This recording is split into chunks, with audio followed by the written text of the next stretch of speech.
Mga kababayan, ako po si Gudiadi, isang virtual assistant na hindi lang pang Upwork, pang Senado na rin.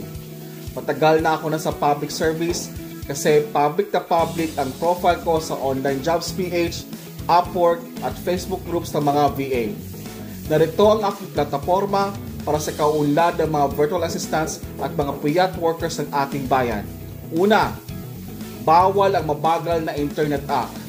Sa ilalim ng aking termino, lahat ng internet providers, lagpas na 5 minutes ang mag-reply, magbibigay sila ng libreng only rights sa lahat ng VAs. Kami na ang magbabayad, kami pa magtatanong kung kailan maayos ang internet, hindi na pwede yun. Pangalawa, puyat workers benefits. Lahat ng night shifter workers, may libreng kape, eye cream, at i-one-day leave tuwing may bagyong signal number 2 pataas. Dahil hindi natin deserve magmukhang panda habang nagtatrabaho. Pangatlo, client tamang bayad law. Bawal na ang client sa tatawad na parang nasa divisoria lang. Tamang bayad dapat. Kung afford mong bumili ng Starbucks, pati hindi mo afford ang tamang bayad sa VA mo. Sa bawat $3 na sasabihin mo o i-offer mo, dapat may kasama na yung grocery, free therapy.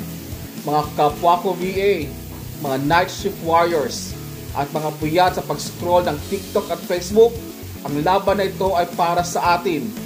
VA Gudiadi, pagka-senador. Pag walang internet, magpoprotesta tayo via Zoom. Laban, VA!